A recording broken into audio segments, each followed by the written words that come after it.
Selamat pagi.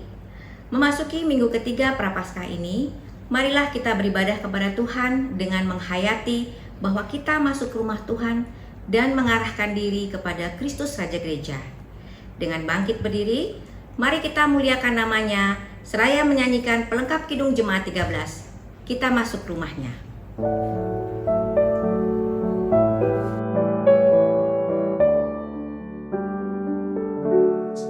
Kita masuk rumahnya, berkumpul menyembah kepadanya. Kita masuk rumahnya, berkumpul menyembah kepadanya. Kita masuk rumahnya, berkumpul menyembah kepada Kristus. Menyembah Kristus Tuhan.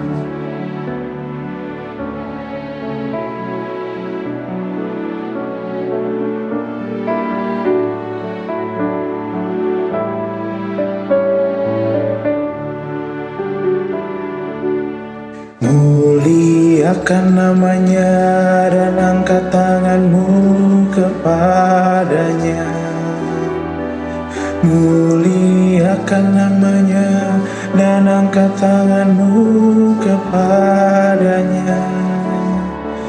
Muliakan namanya dan angkat tanganmu kepada Kristus. Menyembah Kristus Tuhan.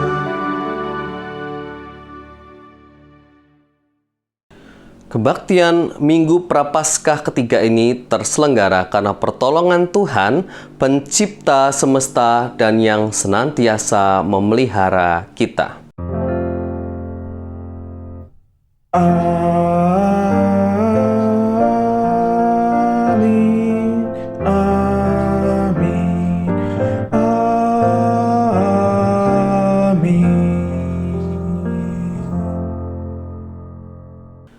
Shalom saudaraku, cintaku pada rumahmu.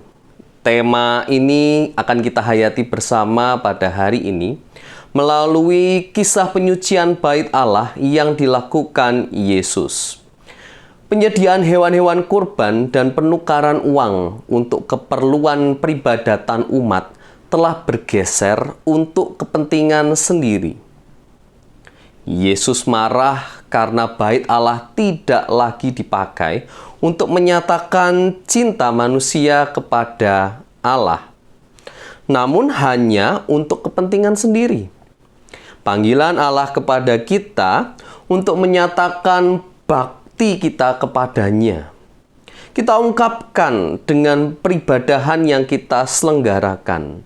Menghayati panggilan Tuhan, kita datang baginya dan puji bagi kemuliaan namanya melalui Kidung Jemaat 355 ayat yang pertama dan yang ketiga, Yesus memanggil. Yesus manggil, mari segera ikutlah jalan selamat bakal. Jangan sesat, dengar sabdanya. Hai, marilah segera. Sungguh nanti kita akan senang, bebas dosa, hati pun tentram. Bersama Yesus dalam terang, di rumah yang kekal.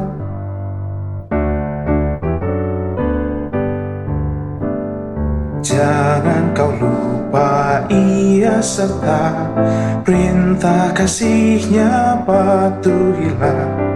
Mari dengar lembut suaranya, anakku datanglah. Sungguh nanti kita akan senang, bebas dosa, hati pun tentram. Bersama Yesus dalam terang, di rumah yang kekal.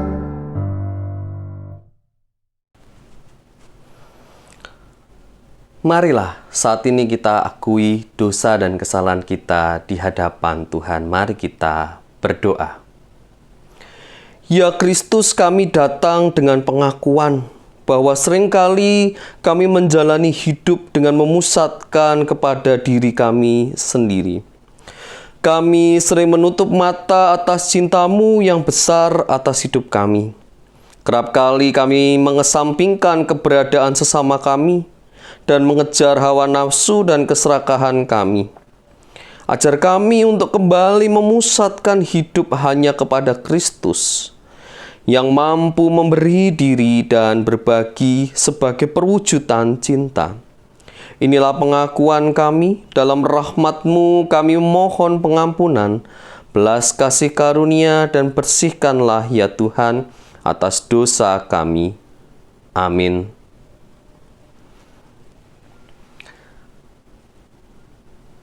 Kepada kita, setiap orang yang telah menyesali dan mau bertobat dari segala dosanya, berita anugerah Tuhan berbunyi, "Dosaku kuberitahukan kepadamu dan kesalahanku tidaklah kusembunyikan.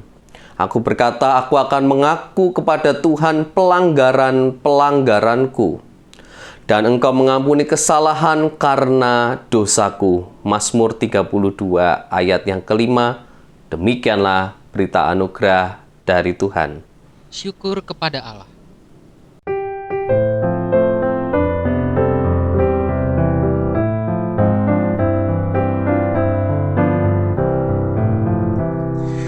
Ikuti Kau saja Tuhan, jalan damai bagiku. Aku selamat dan sentosa hanya oleh darah-Mu. Aku ingin ikuti Kau dan mengabdi padamu. Dalam Dikau juru selamat, ku bahagia penuh.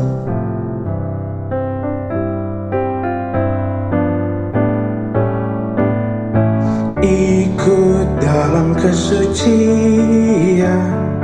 lahir batin yang bersih.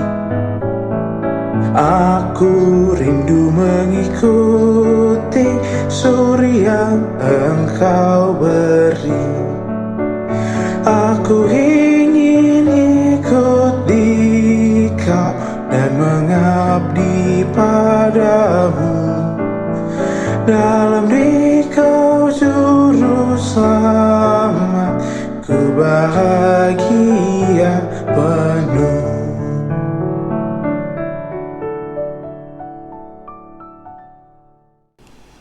Saat ini saudaraku, marilah kita siapkan hati kita sebelum kita akan mendengarkan firman Tuhan. Mari kita berdoa. Ya Tuhan, kami saat ini mengarahkan hati kami hanya kepadamu. Biarlah hidup kami juga senantiasa terarah kepadamu, dan terlebih firman Tuhan yang akan terus mengarahkan kami.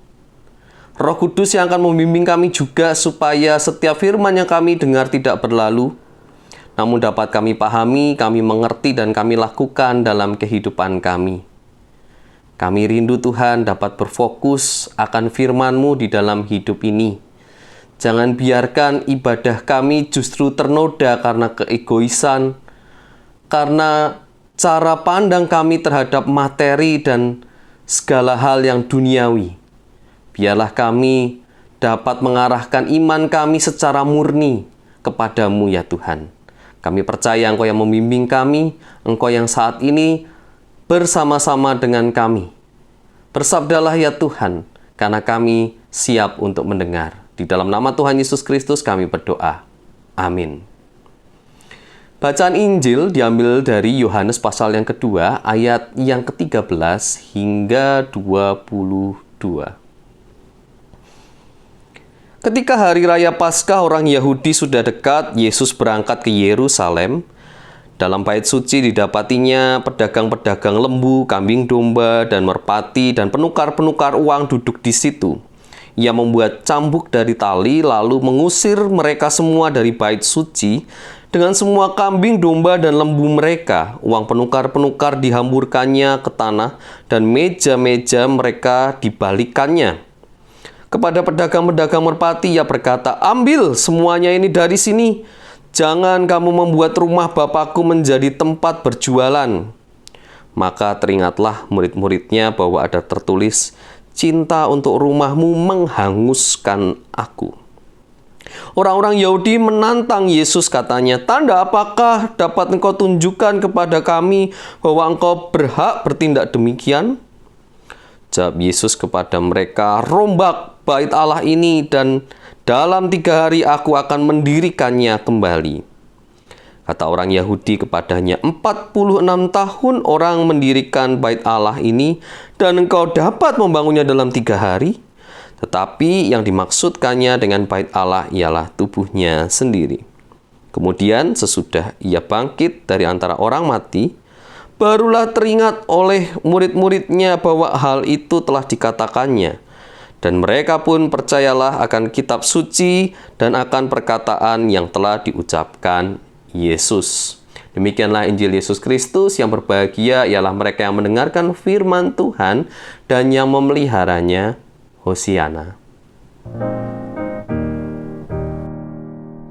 Hosiana, Hosiana, Hosiana.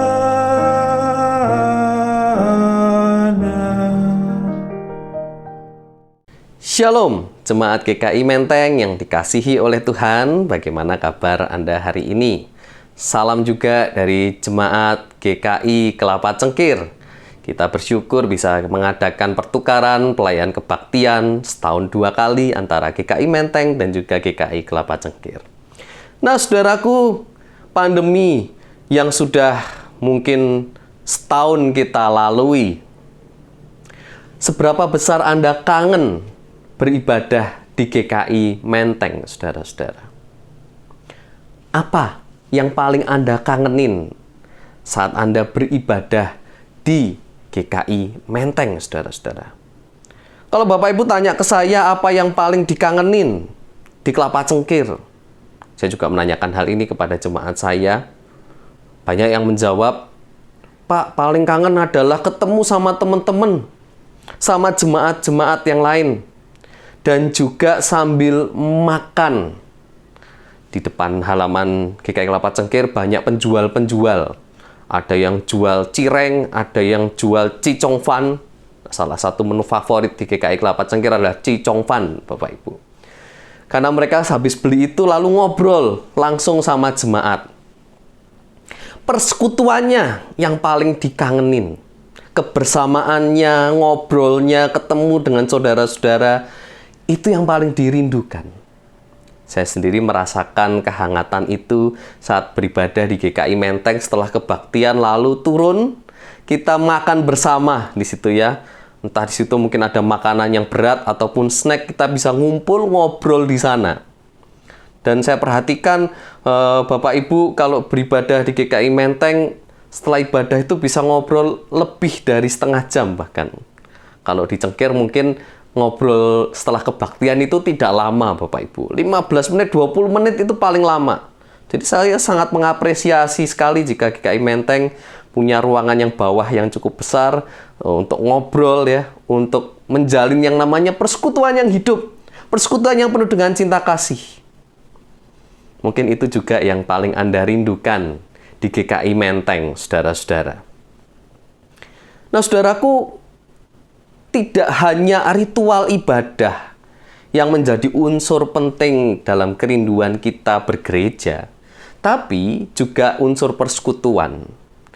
Persekutuan dan juga peribadatan kita berjumpa dengan Allah, itu adalah 2 unsur yang penting. Ibadah dan juga bersekutu, saudara-saudara. Nah, pada waktu itu Yesus memasuki yang namanya bait Allah. Di momen Paskah adalah puncak dari keagamaan Yahudi. Seluruh orang Yahudi dari berbagai provinsi datang ke Yerusalem, pusat dari kehidupan agama orang-orang Israel. Otomatis momen itu sangat ramai sekali, Bapak Ibu. Dan di momen yang sangat ramai itu, kita melihat justru Yesus melakukan hal yang cukup anarkis menurut saya. Karena Yesus mengambil cambuk, lalu bahkan mengobrak-ngabrik para penjual binatang untuk kurban, dan juga membalikkan meja penukaran uang. Wah, ini tentu menjadi pertanyaan besar bagi kita. Kenapa Yesus melakukan hal itu? Nah, saudaraku, apa yang Yesus lakukan tentu punya alasan yang kuat. Tidak asal saja. Tidak hanya soal kesel kok Bait Allah jadi kotor, jadi berantakan karena banyak pedagang, bau, hewan-hewan ternak, dan segala macam. Tidak sekedar itu. Tapi ada alasan yang mendasar, saudara-saudara. Nah, mari kita lihat gambar berikut ini, saudara-saudaraku. Ini adalah denah Bait Allah, saudara-saudara. Perhatikan, bagian yang paling luar, saudara-saudara, adalah tempat beribadah atau area tempat beribadah untuk orang-orang non-Yahudi. Dan disitulah pedagang-pedagang itu ada. Dan disitulah penukaran uang itu ada. Nah, kita lihat ternyata ruangan-ruangan Bait Allah itu ada yang bahkan sampai ke tempat yang maha suci, sudah suci, maha suci lagi gitu ya. Ada batasan-batasan yang sedemikian rupa di dalam Bait Allah, saudara-saudara. Nah, Yesus marah karena transaksi perdagangan itu terjadi di area yang seharusnya orang-orang non-Yahudi itu beribadah, berjumpa, dan mengenal Allah. Bayangkan misalnya saya baru saja percaya kepada Allah ya, orang non-Yahudi nih. Dan dia mau beribadah. Oh, ternyata melihat tempat peribadatannya penuh dengan para penjual ternak dan juga penukaran uang. Tentu itu mengganggu. Nah, saudara-saudara, nampaknya kita lihat juga ada diskriminasi tentunya di situ ya. Selain batasan yang ada, lalu ya udahlah nih tempat non-Yahudi aja yang dipakai untuk jualan. Alasan yang kedua, Bapak Ibu, kenapa Yesus marah adalah perdagangan yang dilakukan itu terkait ritualnya. Jadi persembahan korban lembu, anak domba, itu terkait persembahan korban, Bapak Ibu. Ritual, terkait ritual. Oke, kalau kita bicara soal efisiensi, ya, oh ya jelas ini efisiensi. Mungkin ini adalah solusi yang baik. Nggak perlu bawa ternak-ternak dari jauh. Nggak perlu bawa ternak dari tempat asal. Juga ada penukaran uang untuk persembahan. Jadi saudara-saudara, mata uang Romawi, kan Israel itu kan dijajah oleh bangsa Kekaisaran Romawi. Dengan mata uang dinar, dengan gambar kepala kaisar. Nah, untuk bisa dipersembahkan di Bait Allah atau Bait Suci tidak bisa menggunakan uang dinar, tapi uang peser. Mata uangnya orang Yahudi, Bapak Ibu. Sehingga harus ditukarkan terlebih dahulu. Jadi sekali lagi, ada juga penukaran uang yang tujuannya apa? Untuk ritual, untuk persembahan. Nah, terlepas saudara-saudara, banyak penafsir yang mengatakan, oh jelas Yesus marah karena yang diperjualbelikan dan diperdagangkan itu dengan tarif yang sangat tinggi, berlipat-lipat ganda. Ada juga penafsir yang mengatakan kalau misalnya ada orang Yahudi yang bawa ternaknya sendiri, seringkali tidak disahkan atau dikatakan tidak layak karena ternaknya ini bercacat celah, sehingga harus tetap beli gitu ya. Jadi ada monopoli, ada kong kali kong antara pedagang dan juga para pemimpin tempat ibadat. Namun yang paling esensi adalah Yesus marah adalah sesuatu yang seharusnya digunakan untuk ritual diperjualbelikan dan tentu mendapat keuntungan. Nah, ini yang dipersalahkan, saudara-saudara. Anggap saja misalnya Bapak Ibu, kalau kita mau perjamuan kudus, Anda disuruh beli dulu anggur dan juga rotinya di halaman gereja. Bukankah Anda kesel juga ya? Kenapa harus diperjualbelikan? Kita teringat juga kisah bagaimana Martin Luther yang mempermasalahkan surat untuk pengampunan dosa yang diperjualbelikan. Itulah awal mula bagaimana kita terpisah dengan gereja Roma Katolik. Saudaraku, jualan di gereja boleh atau enggak? Nah, ini kan seringkali diskusi yang panas ya, saudara-saudara. Boleh saja sebetulnya. Seperti saya kasih contoh di Kelapa Cengkir, banyak yang berjualan di depan. Tidak hanya orang dari luar yang berjualan, tapi dari kita sendiri buka lapak gitu ya. Kita kasih nama warung kokonat ya. Jualan makanan-makanan, snack dari yang ringan sampai yang berat dari jemaat. Ambil keuntungan, ambil keuntungan. Tetapi saudara-saudara, jualan yang dilakukan tidak terkait dengan ritual. Itulah yang membedakan. Sedangkan apa yang dilakukan oleh para pedagang terkait dengan pemuka agama yang ada, pemimpin tempat ibadat, pemimpin bait Allah, bait suci pada waktu itu, karena terkait ritual. Sehingga ada unsur terkadang mau tidak mau. Ya harus beli supaya bisa mempersembahkan kurban. Harus menukarkan meskipun rate penukarannya tinggi supaya bisa mempersembahkan. Terkait ritual, mengambil keuntungan terkait peribadatan, terkait ritual, itu yang dipermasalahkan oleh Yesus, saudaraku. Nah, kita lihat ya. Jadi Yesus marah, Yesus melakukan hal yang anarkis ini punya alasan. Karena hal-hal ini akhirnya menghalangi seseorang untuk berjumpa dengan Allah atau melakukan ritual di bait Allah, saudaraku. Tentu tindakan Yesus itu menimbulkan kemarahan juga bagi pihak pedagang, bagi pihak para pemimpin peribadatan orang Yahudi. Sehingga Yohanes berkomentar, "Cinta untuk rumahmu menghanguskan aku." Ada resiko. Tindakan Yesus menunjukkan memang cinta terhadap rumah Tuhan, tetapi ada resiko yang dapat menghanguskan dirinya juga. Tapi Bapak, Ibu, dan Saudaraku, Tuhan Yesus sadar betul resikonya. Dan dia melakukan itu dengan tidak takut, tidak gentar. Dia tahu betul akan ada dampaknya. Tapi sebetulnya, Saudaraku, kalau kita amati, Yesus tidak hanya sekedar membubarkan para pedagang pada waktu itu, tapi lebih tajam lagi Yesus mengatakan bahwa dia akan merombak bait Allah itu, bahkan merombak sendiri bait Allah itu. Nah, saat Yesus mengatakan ini tentu tidak bicara dalam konteks pembangunan fisik gedung gereja atau pembangunan fisik bait Allah. Yesus tidak lantas menghadirkan Pak bulldozer yang besar untuk menghancurkan secara fisik bangunan bait Allah. Yesus mengatakan dengan kata merombak dalam kerangka karena bait Allah saat ini dipenuhi dengan segala aksi yang diskriminatif, dipenuhi dengan eksklusivisme yang begitu kuat, kemunafikan yang begitu kuat. Ada batas-batas di sana. Bagaimana non-Yahudi tidak dapat beribadat secara bebas. Bagaimana diskriminasi antara perempuan dan laki-laki pun masih muncul. Antara bangsa Samaria.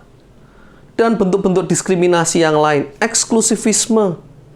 Juga kemunafikan, menunjukkan segala kesalehan tampak luar, tapi di dalamnya penuh dengan pemerasan dan penindasan. Ini yang mau dirombak oleh Yesus. Bukan hanya bangunan, tapi lebih kepada keseluruhan bait Allah itu secara utuh. Orang-orang yang di dalamnya, apa yang terjadi di rumah Tuhan yang sebenarnya, itu yang mau dirombak.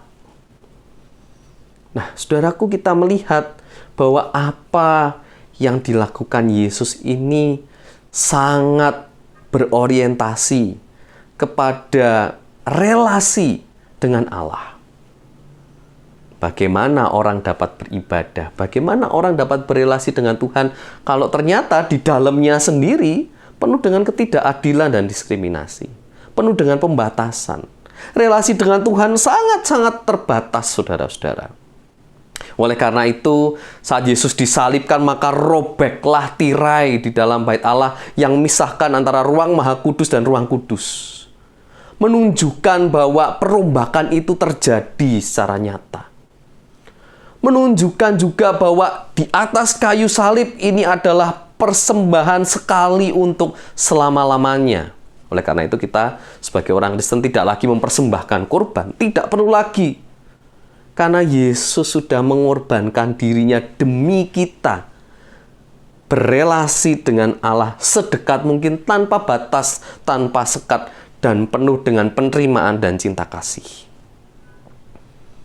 Perombakan itu dilakukan oleh Yesus dengan mengorbankan dirinya demi kita.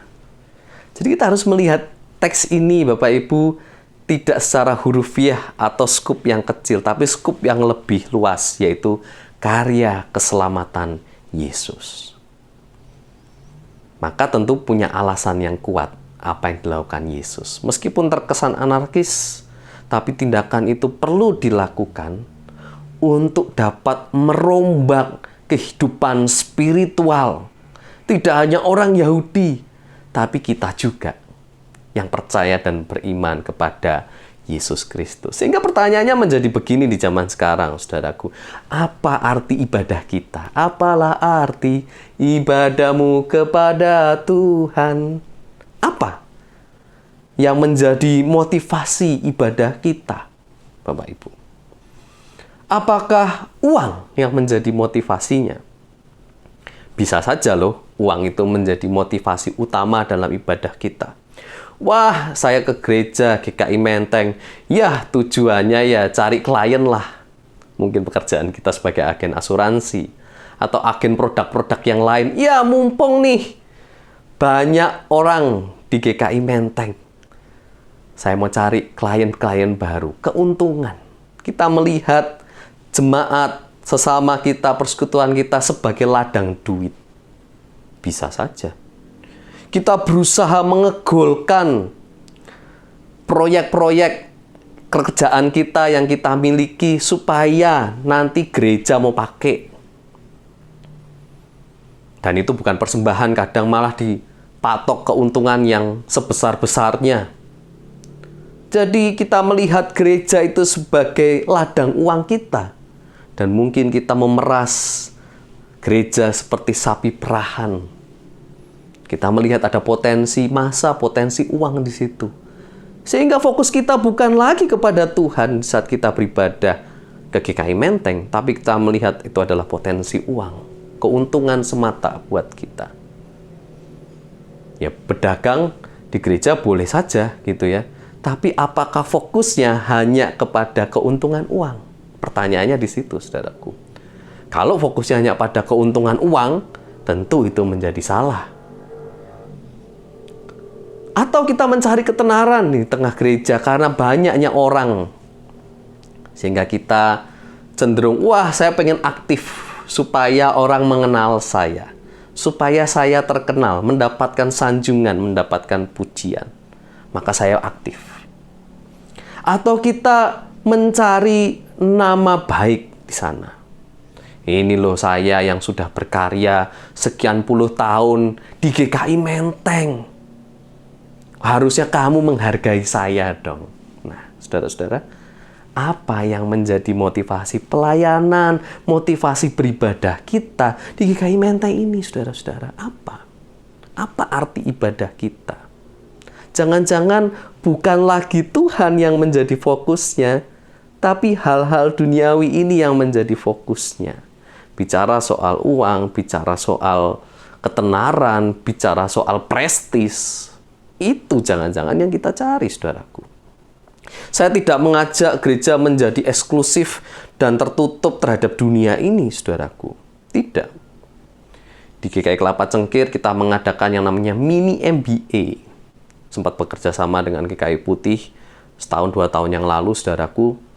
Kita bicara soal bisnis di situ. Kita bicara bagaimana menjadi entrepreneur yang baik. Entrepreneur Kristiani. Gereja seharusnya juga tidak tertutup dengan topik-topik mengenai bisnis dan topik-topik yang lain yang ada di dunia. Bukankah gereja ada di dunia? Maka gereja tidak tabu juga dong bicara soal hal-hal duniawi. Tapi tidak lantas menjadikan itu menjadi sasaran utama atau motivasi utama di dalam gereja. Itu digunakan untuk pelayanan kita, untuk mengembangkan kehidupan kita sebagai orang-orang yang bekerja di dunia. Gereja boleh saja, sah-sah saja bicara bisnis, bicara bidang-bidang yang lain, hukum, bahkan membicarakan agama lain di gereja pun. Dalam konteks kita ada di tengah dunia, dan bagaimana orang Kristen dapat memandang itu, justru itu diperlukan, saudaraku. Supaya kita bisa melayani di tengah-tengah dunia ini. Namun jangan sampai hal-hal materi duniawi justru menjadi fokus dan menggantikan ibadah kita di gereja. Itu yang menjadi concern utamanya. Maka jangan kaget saudaraku bahwa Yesus juga bisa merombak motivasi dan orientasi kita beribadah. Bahkan mungkin perombakan yang Yesus lakukan tidak sekali tapi terus-menerus di sepanjang kehidupan kita. Di saat hari Minggu kita mulai bergeser, ibadah online nih sekarang. Mungkin kita tidak lagi melakukan ibadah hari Minggu. Sunmori, ya, Sunday morning riding, naik sepeda, naik motor, ataupun naik mobil. Kita mulai menggeser ibadah kita dengan jalan-jalan. Hati-hati saudaraku. Padahal kan di ibadah online ini sebetulnya satu bentuk perombakan juga. Di mana beribadah sekarang bisa di mana saja dan kapan saja. Tuhan juga sedang merombak iman kita di tengah ibadah online, di tengah pandemi ini. Bahwa ternyata Tuhan tidak terbatas, tapi kita juga bisa terjebak kepada orientasi motivasi ibadah yang lain. Tergantikan oleh yang lain. Aktivitas Minggu pagi yang selama ini tidak bisa kita lakukan, akhirnya kita lakukan. Dan itu menggantikan ibadah kita. Itu bisa terjadi, saudara-saudara. Maka jangan kaget bahwa Tuhan juga bisa melakukan hal yang anarkis dalam hati kita. Merombak, mengobrak-ngabrik yang selama ini seharusnya terarah kepada Tuhan, tertutup oleh hal-hal yang lain. Tergantikan oleh hal-hal yang lain. Siap-siap kita dirombak oleh Tuhan. Siap-siap Tuhan merombak hati kita, supaya hati kita bisa tetap terarah kepada Tuhan, saudaraku. Mungkin itu membuat kita sedih, membuat kita kecewa. Tetapi Allah ingin supaya kita dapat berelasi dengan jelas dan sedekat mungkin dengan Tuhan. Maka saya akan akhiri dengan sebuah pertanyaan reflektif, saudaraku. Apa yang membuat Anda cinta terhadap GKI Menteng ini? Berjemaat di sini, apa yang membuat Anda cinta? Apakah Anda diterima tanpa membeda-bedakan? Karena tidak ada diskriminasi ras, tidak ada diskriminasi status. Anda merasakan penerimaan. Apakah Anda merasakan yang namanya persekutuan yang hangat di GKI Menteng? Dan terlebih lagi, apakah Anda berjumpa dengan Tuhan? Dan apakah hidup Anda diubahkan oleh Tuhan? Tuhan memberkati kita semua. Amin.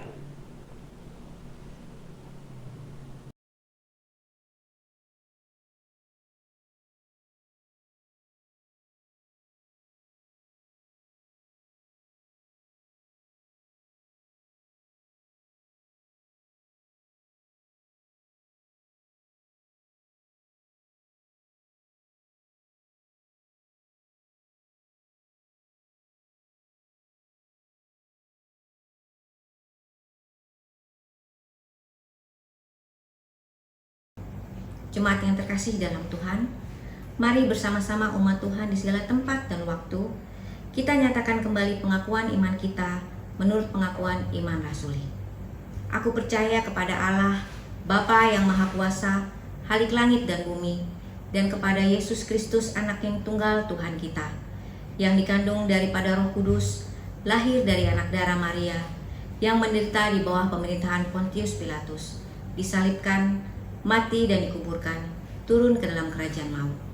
Pada hari yang ketiga, bangkit pula dari antara orang mati, naik ke sorga, duduk di sebelah kanan Allah, Bapa yang Maha Kuasa, dan akan datang dari sana untuk menghakimi orang yang hidup dan yang mati.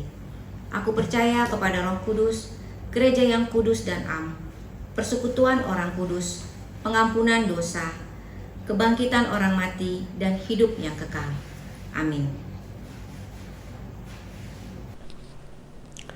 Mari kita naikkan doa-doa syafaat kita. Mari kita berdoa. Bapa yang penuh kasih, saat ini kami datang ke hadirat-Mu Tuhan. Kami berdoa, kiranya jangan ada yang menghalangi relasi kami dengan-Mu, terlebih di dalam peribadatan ritual kami. Kami bersyukur jikalau Engkau menyadarkan kami di tengah pandemi ini bahwa beribadah kepada-Mu tidak terbatas oleh ruang dan waktu. Dan biarlah hati kami semakin dimurnikan. Engkau yang terus merombak hati kami Tuhan, untuk dapat semakin mengarahkan diri kami hanya kepada-Mu. Jangan biarkan banyak hal justru merusak Tuhan. Jangan sampai Tuhan justru kami sebagai pemuka agama, kami sebagai pemimpin gereja mencari keuntungan di dalam rumah-Mu yang kudus. Ajar kami Tuhan untuk dapat melakukan keputusan dengan bijak dan benar. Ajar kami Tuhan untuk dapat berfokus pada kemuliaan nama-Mu saja. Kami yang juga berjuang di tengah-tengah pandemi ini Tuhan, baik ekonomi kami, baik kesehatan kami. Kiranya Engkau pulihkan Tuhan setiap kami yang mulai berputus asa, kami yang mungkin kehilangan pekerjaan, usaha kami yang menurun begitu drastis. Bapa, jangan tinggalkan kami. Kami rindu untuk belajar. Mungkin Engkau mengajak kami untuk memulai hal yang baru. Bimbing kami ya Tuhan. Kami yang juga mungkin saat ini positif COVID-19, kami yang melakukan isolasi mandiri. Kami yang mungkin ada di rumah sakit, Tuhan pakai tenaga medis yang ada. Tuhan pakai juga obat-obatan, makanan yang kami makan, juga istirahat yang kami lakukan, kiranya dapat memulihkan imunitas tubuh kami Tuhan. Kami juga berdoa bagi upaya pendistribusian vaksin. Dan saat ini mulai berjalan Tuhan. Kami percaya, kami miliki harapan untuk dapat memenangkan pertarungan ini, untuk melawan COVID-19 ini Tuhan. Kami percaya Engkau yang ikut berjuang bersama dengan kami. Dan kami percaya Tuhan, kami dapat bersama-sama melewatinya dengan-Mu ya Bapa. Engkau juga menyertai anak-anak kami yang sedang belajar online saat ini. Mereka yang sekolah ataupun kuliah, Tuhan sertai Bapa.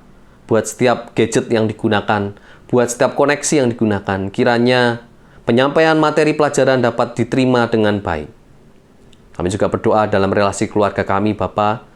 Mungkin ada konflik yang terjadi, namun biarlah Engkau juga berikan kesempatan pada kami untuk dapat menerima, mengampuni satu dengan yang lain. Kami rindu cinta kasih dan perdamaian dapat dirasakan di tengah-tengah keluarga kami. Terima kasih Tuhan, bahwa Engkau tidak meninggalkan dalam setiap pergumulan kami. Dan kami percaya di saat kami harus berjalan, meskipun tidak mudah ke depan, Engkau tidak meninggalkan kami. Di dalam nama Tuhan Yesus Kristus kami berdoa. Amin. Tibalah kita pada pelayanan persembahan. Marilah kita mengingat kasih-Nya melalui persembahan yang kita haturkan kepadanya. Firman Tuhan pada minggu ini diambil dari 1 Petrus 2 ayat 5 yang berbunyi, "Dan biarlah kamu juga dipergunakan sebagai batu hidup untuk pembangunan suatu rumah rohani, bagi suatu imamat kudus, untuk mempersembahkan persembahan rohani yang karena Yesus Kristus berkenan kepada Allah."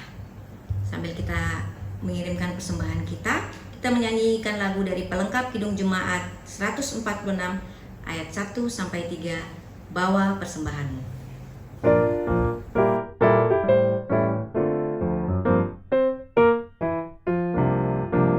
Bawa persembahanmu dalam rumah Tuhan dengan rela hatimu, janganlah jemu. Bawa persembahanmu, bawa dengan suka, bawa persembahanmu, tanda sukacitamu. Bawa persembahanmu, ucaplah syukur.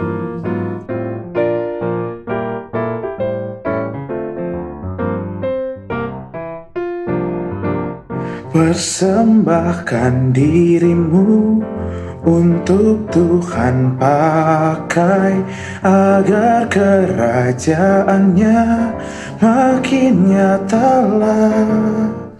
Damai dan sejahtera diberikan Tuhan, bawa persembahanmu, tanda sukacitamu, bawa persembahanmu, ucaplah syukur.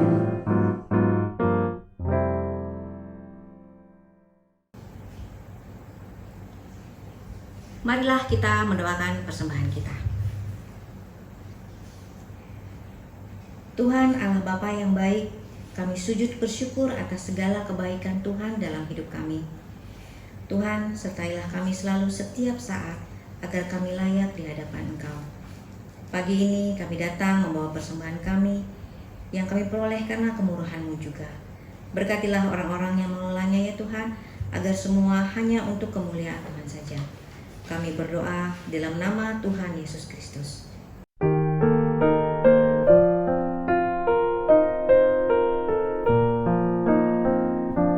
Bapa kami yang ada di surga, dikuduskanlah nama-Mu, datanglah kerajaan-Mu, jadilah kehendak-Mu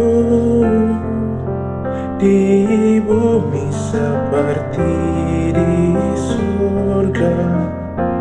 Berilah kami pada hari ini makanan kami yang secukupnya, dan ampuni kesalahan kami seperti kami ampuni yang lain, dan jauhkan kami dari pencobaan, lepaskanlah kami dari yang jahat. Sebab Engkau yang punya kerajaan, serta kuasa dan kemuliaan sampai selama-lamanya. Amin. Amin.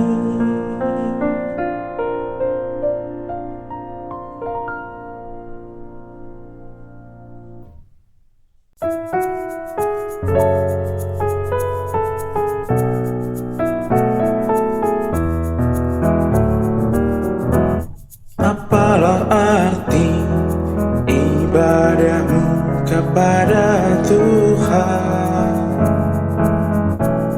bila tiada rela sujud dan sungguh? Apalah arti ibadahmu kepada Tuhan bila tiada hati tulus dan syukur? Ibadah sejati jadikanlah persembahan. Ibadah sejati kasihilah sesamamu. Ibadah sejati yang berkenan bagi Tuhan, jujur dan tulus ibadah murni bagi Tuhan.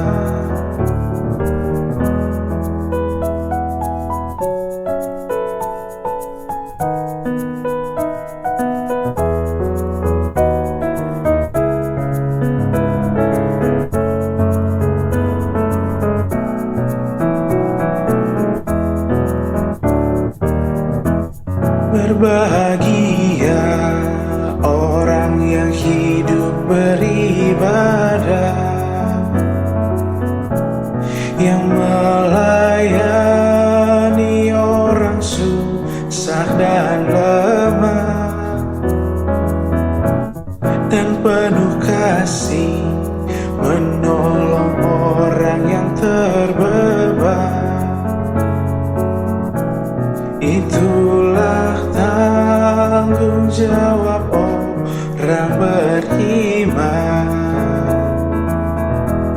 ibadah sejati jadikanlah persembahan.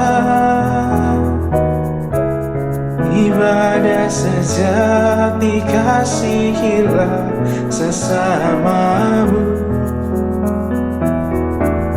Ibadah sejati yang berkenan bagi Tuhan. Jujur dan tulus, ibadah murni bagi Tuhan.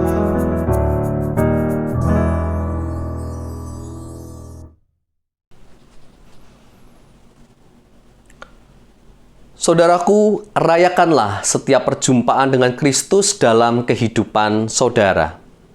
Kini arahkanlah hatimu kepada Tuhan. Kami mengarahkan hati kami kepada Tuhan. Jadilah saksi Kristus dengan memperlakukan kasih di tengah dunia. Syukur kepada Allah, Terpujilah Tuhan, sumber kehidupan. kini dan selamanya.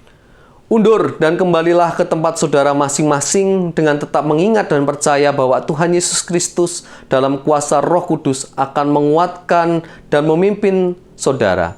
Arahkanlah hatimu dan terimalah berkat-Nya.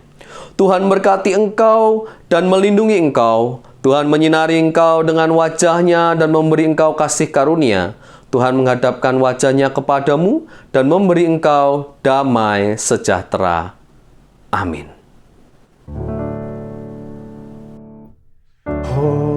Hosiana, Hosiana, Hosiana, Hosiana,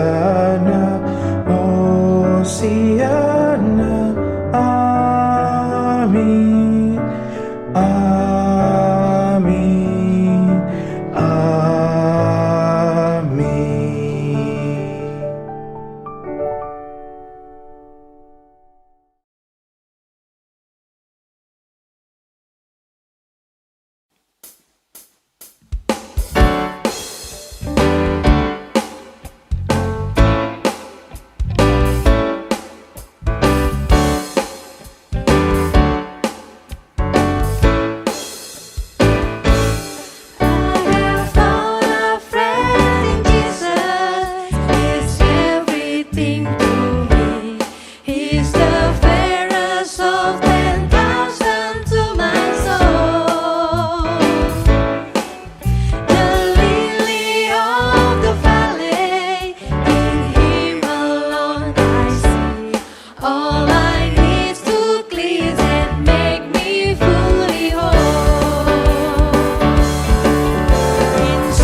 Kita.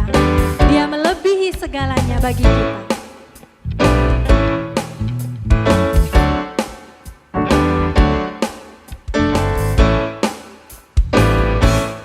Tuhan Yesus sahabatku, tercinta dan berhak, melebihi segalanya bagiku.